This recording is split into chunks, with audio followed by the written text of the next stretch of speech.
Hooty hoo, all my stock market gamblers. Welcome today. I'm Tall Mike. So glad you're here. It's Monday. Stock market's back open. It's under a little pressure today. Dow's down about 400. NASDAQ down, let's call it 150.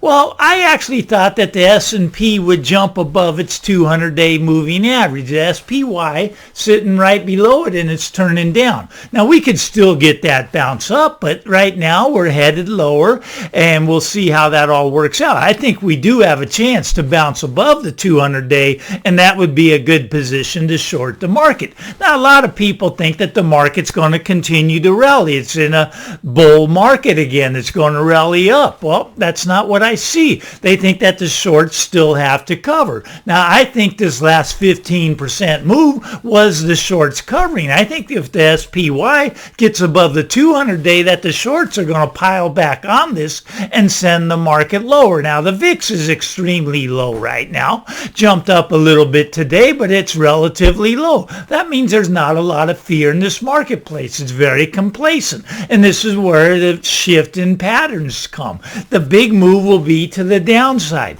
Now, I'm not calling for a crash yet. I don't believe that the market's ready to crash yet. I'm just saying we're going to drop back about 10%, maybe 15% from where we are now. But the big crash is still down the road. The big crash will come after the Fed does a pivot. The Fed has not done a pivot, and it's not going to until next year.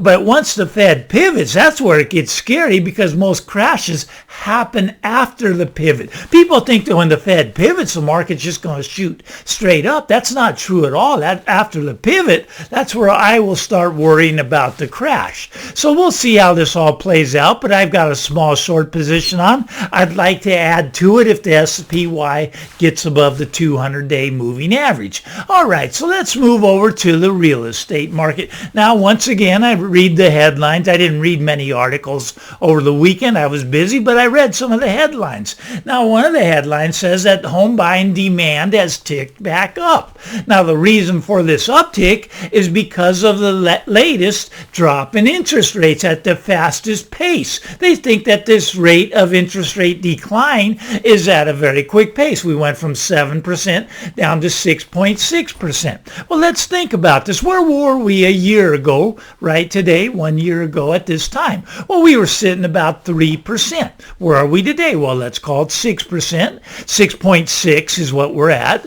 Almost 7. If you don't have good credit, you're going to be paying 7%. But we're right about 6.6% right now. Okay, so what needs to happen? Well, prices need to adjust. They need to come down about 35 to 40% just to get back to where we were at that year ago mark when the interest rates were 3%. Prices haven't adjusted yet. But they're saying that the buyer demand is picking up and some buyers are jumping into this market. Now, what I would call those buyers would be the bag holders. They're going to be the ones left holding the bag when the market comes down. Now, why is the market going to come down? Now, they will tell you, Mike, it's not possible. Not possible for the market to come down. There's no inventory out there. Well, let me tell you, the market does not need inventory to crash. All it needs is someone to have to sell. Then there's no buyers. If someone has to sell and there's no buyers, the market will come down automatically. It's just the way it works. So you don't need inventory to get a market to crash. All right, but let's talk about where the inventory will be coming from. That's going to exacerbate the crash, which is going to cause capitulation in the real estate market.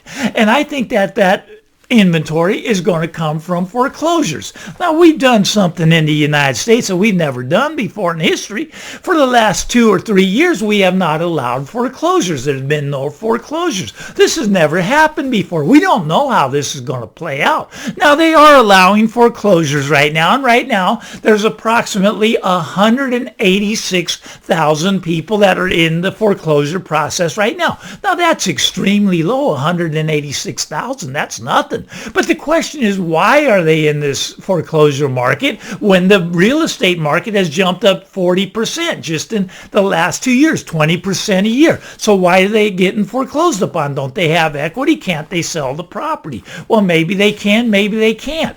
Let's talk about how many people are behind on their mortgage payments. All right, right now, about 1.5 million people are delinquent. They're not paying their mortgage, right? They're not paying it, but that's not the whole picture. Okay, we got 1.5 million people behind on their mortgage right now. Now that's not a huge number. It's a workable number that can work through the foreclosure process, 1.5 million.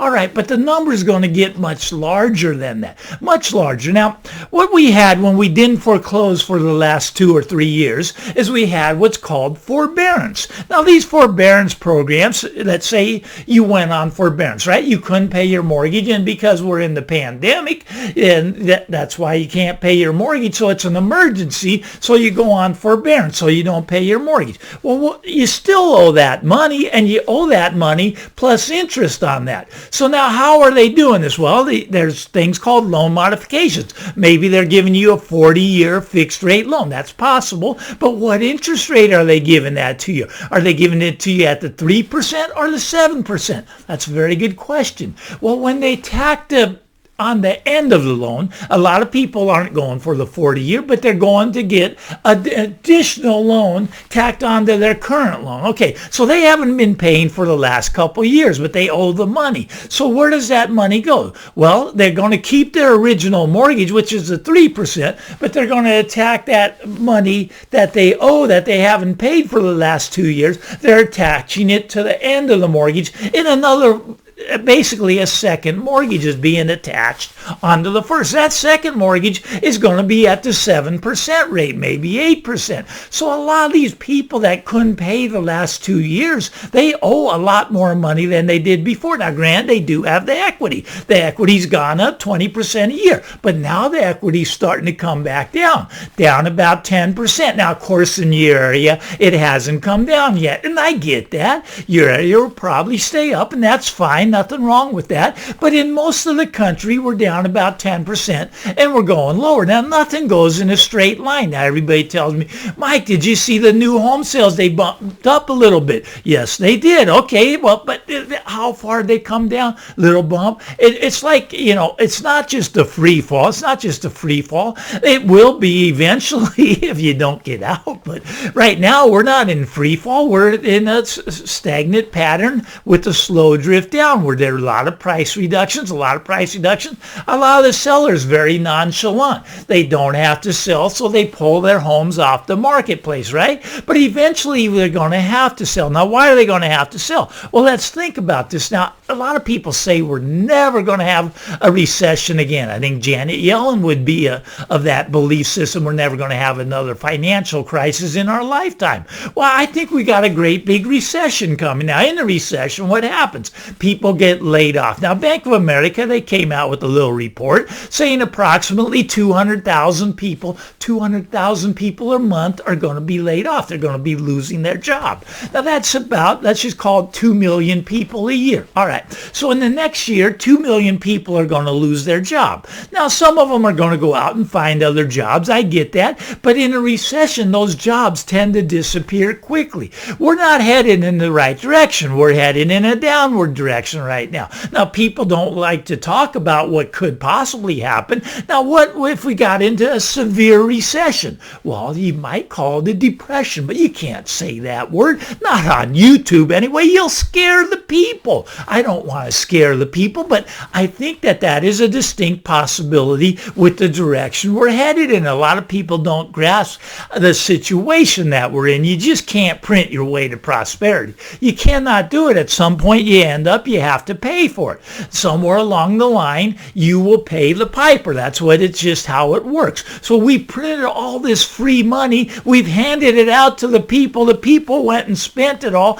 The money's gone. Now they don't have money. What are they doing? Well, they're maxing out their credit cards, right? They're living on their credit cards. Credit cards are at a record level, and you got inflation to put in there. Now, they say that inflation has peaked out. We peaked out at 9. We're down to about 8%. Now, that's a government statistics, right? But I think that the inflation has not peaked out. Once again, nothing goes straight up, nothing goes straight down. Yes, we went up to 9, we're back to 8, we may even go down to 7 or 6, but I think that 9%, we will surpass that. We will surpass that going up. Now, that's just my take. You could have a completely different take on that. But I don't think we've seen peak inflation yet. I really don't. There's too much money out there that's chasing too few products, right? Because we don't produce things here. Okay, and a lot of the countries, now China, they're back in a shutdown again. They can't produce the products to send to us.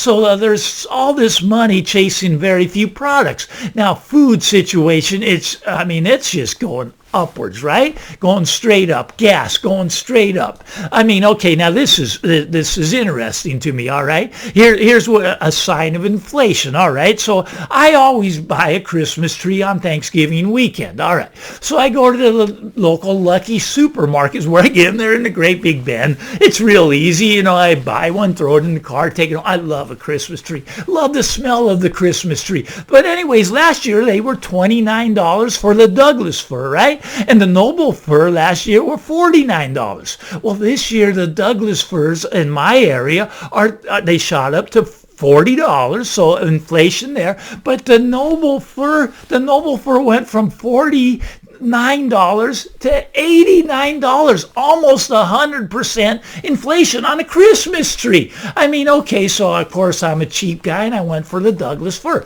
Actually, I like the Douglas fir a little better. It's a little bit fuller. All right, that's enough about Christmas trees. But my point is that inflation, I don't think it's peaked yet. I don't think the government numbers are accurate yet. I think that the credit cards are being maxed out. I think a lot of people are in financial trouble. Now, they used to be able to use their house as a piggy bank. They used to refinance them, but now they can't refinance because they want to keep that 3%. They refinance at 7%. Yeah, they could take some money out, but they would be in a worse situation than they are now. So when the equity starts to come down and the amount of money that people, they run out of money, we're going to see a lot of foreclosures coming onto the marketplace. And they're going to come on because it's just a natural process. When the homes become this unaffordable, homes are at the extreme most unaffordable they've ever been in our country. People cannot afford to buy the homes. The household income cannot support the price of homes at the current levels.